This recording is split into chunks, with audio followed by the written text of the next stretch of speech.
Growing up, it was always clear to me that I stood apart from the rest of my family. My name is Jenny, and I hail from a lineage of restaurant owners. My father, Joe, is a commanding figure, overseeing our family restaurant with a strict hand.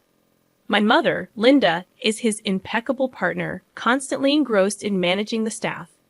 Then there's my older brother, Mike, the golden boy groomed to inherit the family business.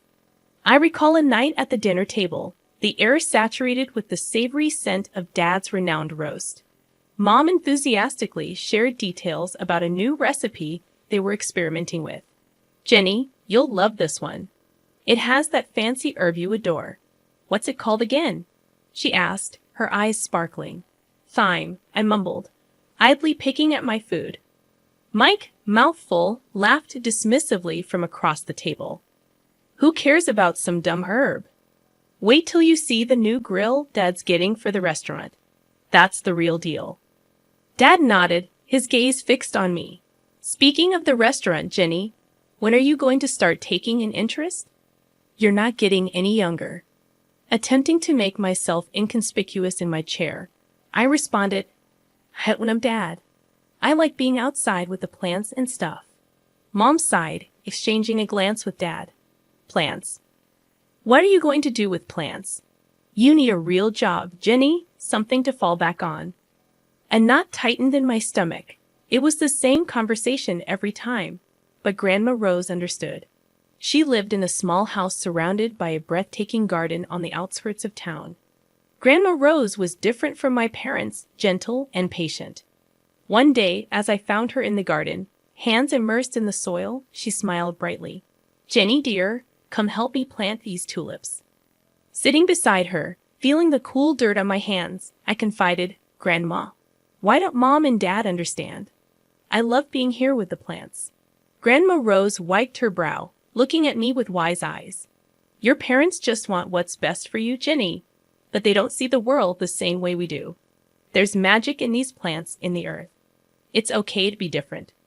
I clung to Grandma Rose's words, even as the pressure from my family intensified. High school graduation marked a crossroads. The house buzzed with excitement over Mike's plans to join Dad at the restaurant.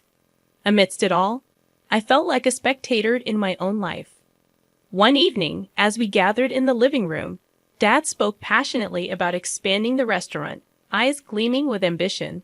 Mom turned to me, her voice sharp. "And what about you, Jenny? Ready to step up, handle the front desk, learn the ropes?"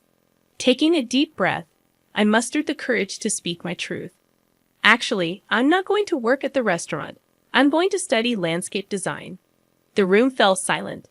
Dad's face turned red, and he barked. "Landscape what now? That's no career for you. You're a part of this family, and the restaurant is our legacy." Mike sneered. "What are you going to do? Plant flowers for a living?" My cheeks burned, but I held my ground. "Yes, that's exactly what I'm going to do. I'm good at it, and I love it." Mom's expression wavered between confusion and concern. "Jenny, be sensible. You can't make a living off playing in the dirt." I rose to my feet, a surge of defiance coursing through me. "It's not just playing in the dirt, Mom. It's creating something beautiful, something real. I'm not asking for your approval, but I am telling you, this is my decision." Dad slammed his hand on the table, his voice booming. "If you choose this foolishness, you're on your own. Don't expect any help from us." A knot tightened in my stomach, but my voice remained steady. "Fine. I'll do it on my own." Grandma Rose, who had been quietly knitting in the corner, finally spoke. Her voice was calm but carried weight. "Joe, let the girl follow her heart. She's got a gift, and it would be a sin to waste it." Her eyes fixed on Dad. Dad let out a frustrated grunt, turning away. "Fine, do what you want, but don't come crying to us when it all falls apart." I turned to leave the room, my heart pounding. Mike called out after me, his voice dripping with sarcasm. "Good luck, gardener. Let's see how far those flowers get you." Stepping into college life felt like diving into deep water, thrilling yet daunting. I, Jenny, was far from the familiar paths of my family's expectations, ready to carve my own way in the world of landscape design. I still remember the buzz of the first day in class, the room swirling with the energy of eager students. I found a spot in the back, trying to shrink into the shadows. That's when Zoe, a girl with fire engine red hair and eyes full of mischief, dropped into the seat next to me. Hey there, Nudie. I'm Zoe, a first-timer in landscape design. I gave a shy nod. Yeah, I'm Jenny. It's all a bit overwhelming. Zoe's laugh was loud and genuine. You'll fit right in. Wait till you get your hands into the real dirt. It's epic. What dragged you into this world? I hesitated, the disapproval of my family still fresh. I've always loved plants, the outdoors. It's where I feel right, you know. Her grin widened. Perfect place for you then. Classes were a whirlwind of learning and creating. I absorbed things like a sponge, from the science of soils to the art of design. I was finally speaking a language I loved. After one particularly intense session, Mr. Davidson, our professor, a man as tall and sturdy as an oak, called me over. Jenny, your designs, there's something else. You've got a real knack for this. His voice was serious but encouraging. I was stunned. Really? Thank you, Mr. Davidson. I'm just trying to do my best. He leaned forward, his eyes piercing. There's potential in you. Don't let it go to waste. Push harder. His words became my mantra. I started to live in the studio, my designs becoming more ambitious, more expressive. It was exhausting but exhilarating. But even in those moments of joy, a part of me yearned for my family. Despite everything, one quiet evening, I gathered the courage to call home. The phone rang, each tone heavy with anticipation. Finally, Mom's voice came through, sharp like a knife's edge. What? What do you want, Jenny? Her tone stung, but I pushed on. I just wanted to check in, see how everyone is. She snorted, her voice dripping with scorn. Oh, now you care, after running off to play in the dirt, abandoning your own family. I gritted my teeth, struggling to maintain a steady voice. I didn't abandon anyone, Mom. I just chose a different path. Her laugh was bitter. A dead-end path, you mean? Don't expect us to be here waiting when it all crumbles around you.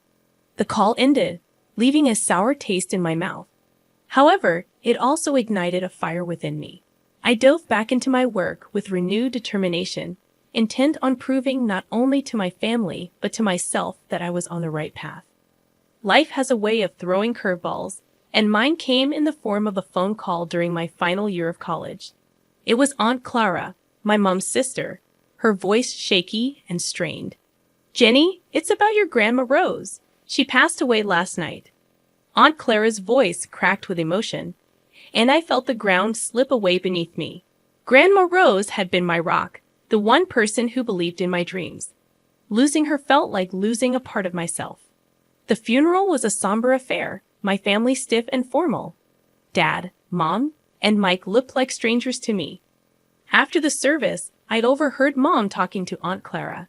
I still can't believe she left that house to Jenny. What's she going to do with it? She can barely take care of herself. Mom's voice dripped with disapproval. I felt a surge of anger, but bit my tongue, avoiding a confrontation. The will reading was a few days later. Grandma Rose had left me her house, the beautiful garden haven where I had spent countless hours. My family was shocked, their whispers sharp as thorns. Why would she leave it to Jenny? She's never around anyway, Mike muttered under his breath. Dad's face was like thunder. This is ridiculous. That house could have been sold. Put money into the restaurant. I stood up, my voice steady but firm. Grandma knew I loved that house, that garden. It was where we spent so much time together. I'm going to keep it, just as she wanted. Mom's response was cold and harsh. So you're just going to live there alone, playing in the dirt? What a waste. Their words stung, but I had made up my mind. I moved into Grandma's house, immersing myself in the garden she had loved so dearly. I started renovating the place, pouring my heart into every plant, every flower bed. As the months passed, I transformed Grandma's garden into something truly special. It became my sanctuary, a place where I could be myself away from the judgment and expectations of my family. The day the invitation to Mike's wedding arrived at my doorstep was a day of mixed feelings. It was a fancy piece of paper with golden letters against a white background, representing a part of my life I had left behind. Staring at it, a storm of emotions churned inside me. I decided to go, but on my terms. I dressed in a way that felt true to me, elegant but simple, a far cry from the dirt-stained clothes they remembered. Entering the restaurant, the sights and sounds of my past life engulfed me. I spotted my family across the room, Mom, Dad, and Mike, all decked out, looking like a picture-perfect family. Bracing myself, I walked over. "Jenny, I didn't think you'd accept the invitation." Mom's voice was sharp, cutting through the noise. "I came to see Mike get married." "It's a family event, isn't it?" I replied, trying to keep my voice level. Mike glanced at me, his smirk familiar and unwelcome. "What's the matter? Ran out of bushes to trim?" Decided to play dress-up for a change. I felt a familiar sting, but I brushed it off. "I'm just here to wish well, Mike." It was then that his bride, a tall woman with a haughty look, chimed in. "Oh, this is the infamous Gardner sister. Did you manage to scrub the dirt from under your nails, dear, or is it your natural look?" Her words, sharp and mocking, hung in the air. I clenched my jaw, refusing to let her see how deep they cut. "I clean up just fine, thanks for asking." "Congratulations to you both." Dad's eyes were cold, his voice colder. "Your being here doesn't erase the past, Jenny. You chose your path." Their words were like thorns, but I had grown a thick skin. "I'm not here to rehash old arguments, just wanted to wish Mike a happy married life." I was quickly ushered to a small table in the corner, away from the family. Sitting there, I could feel the curious stares and hushed whispers. "That's the gardener," they whispered, "the black sheep of the family." But as I sat there, a sense of pride welled up in me. Yes, I was the gardener, the one who had dared to follow her own path. I was no longer the shy, unsure girl they remembered, but a woman who had found her strength, who had bloomed in spite of them. My discomfort only grew as the evening stretched on. Sipping my drink, I tried to make myself invisible. But that plan fell apart when I caught the eye of some guys I knew from childhood. Mike's friends, the same ones who used to join him in mocking me. "Look who's here, the family's little dirt digger," one of them, Jake, sneered as they approached, a smirk plastered on his face. I took a deep breath, steeling myself. "Actually, it's a landscape designer, but I wouldn't expect you to understand the difference." Their laughter was harsh, grating. "Oh, listen to her. Thinks she's all high and mighty now," Chris added with a scoff. I bit back a sharp retort, my hands clenching under the table. I worked hard for my success. My job is more than just playing in the dirt. Their amusement was cut short when an elderly man at the next table interjected. He had been listening, his expression growing increasingly disapproving. "I've seen this young lady's work, the new park downtown. That's hers. It's outstanding, shows what you know." The group was visibly taken aback, their smugness faltering. Muttering under their breath, they slunk away, their egos bruised. Emboldened, I decided to venture out from my safe corner, mingling through the crowd, dodging glances and whispers. That's when I overheard Mike speaking to a group of his friends. "She's always been the odd one, more into her plants than real work," Mike said, his voice laced with a mix of amusement and disdain. His friend laughed loudly. "Every family's got its black sheep, huh?" Their words were like a slap, raw and stinging. I walked away, my heart pounding, reminding myself their opinions didn't define me. As I weaved through the crowd, I bumped into my cousin Lucy, a quiet presence in our loud family. "Hey, Jenny, I've seen some of your designs. They're really something," she said, her voice sincere. I managed a small smile. "Thanks, Lucy. It means a lot, especially today." Lucy looked at me, her eyes understanding. "I never agreed with how they treated you. You're doing amazing things. I'm glad you stuck to your path." Her words were a small comfort amidst the thorns of the evening. We chatted briefly, a momentary respite from the tension. As Lucy drifted away, I returned to my corner, feeling the weight of the evening. The loud music, clinking glasses, and bursts of laughter around me felt like they were happening in a different world. I sat there, sipping my drink, longing for the celebration to end. The wedding night was winding down, its fancy aura overshadowed by my own tangled feelings. Just when I thought the night couldn't get any more surreal, the mayor, a distant relative of Mike's bride, took the stage for his speech.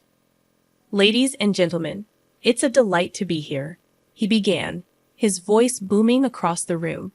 "But tonight, I want to highlight a special guest among us, a true star in the world of landscape design, Jenny."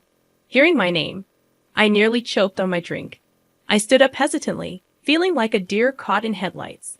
The mayor beamed at me. "Jenny here is the brilliant mind behind the transformation of our city park. She's a celebrated landscape designer who's won multiple awards for her incredible work. Let's give her the recognition she deserves." The room erupted into applause, a sound that felt foreign to me. I glanced at my family's table and saw their faces, a mix of shock and embarrassment. Mike's bride leaned towards him, her voice dripping with disbelief. "Is he talking about your sister, the gardener?" Mike mumbled something, looking like he wished the floor would swallow him up. The mayor's praise continued. "Jenny's work has revitalized our city. She's a true talent." Amidst the clapping, I felt a surge of confidence. The mayor's words were like a light, dispelling the shadows of doubt and scorn from my family. Seizing the moment, I decided to speak up. "Thank you, Mayor, for your kind words. It's an honor to contribute to our city's beauty." I paused, my gaze sweeping over the crowd, settling on my family. It's funny, isn't it? How life turns out. Mike, you and your bride are perfect for each other. Your shared talent for rudeness to others is quite remarkable. The room went silent, the air thick with tension. My parents, my brother, and his fiancée blushed deep red, their shame as visible as if I'd slapped them. Mom's voice cut through the silence, sharp as a knife. "Jenny, what are you saying? This is your brother's wedding." I met her gaze unflinching. "Just speaking the truth, Mom, something our family seems to struggle with." Mike stood up, his face red with anger. "You can't come here and talk to us like that." I held my ground, my voice steady. "I've earned my right to speak, Mike. Maybe it's time you all listened." The confrontation ended with Mike sitting down defeated, and the room slowly buzzing back to life. The mayor gave me a nod of respect before moving on. As I sat back down, the weight of the night lifted slightly. I had spoken my piece, stood up for myself in a way I never had before. I was no longer just the gardener or the outcast. I was Jenny, a recognized landscape designer, someone who had grown past her family's narrow expectations. After Mike's wedding, word got out about my success as a landscape designer. People were buzzing about the awards I'd won and the projects I'd aced. It felt like stepping into the sunlight after years in the shadows. And then my family came calling. One afternoon, while I was busy sketching out a new garden design, my phone rang. It was Mom. Her voice had a sweetness to it that felt out of place. "Jenny, darling, we've been hearing so much about your work. Your father and I are so proud of you." I raised an eyebrow. "Really? That's a change of tune." There was a pause on the line. "Well, we were thinking maybe you could come over. We'd love to see you, catch up on things." I could almost hear the gears turning in her head. Catch up or catch onto my bank account? I shot back, "Mom, that's not fair. We're family." The word family hit a nerve. Family like when you all but disown me for following my dreams. It seems like family matters when there's money in the picture. Before she could respond, I ended the call. I wasn't about to let them back into my life just because they smelled success. A few days later, there was a knock at my door.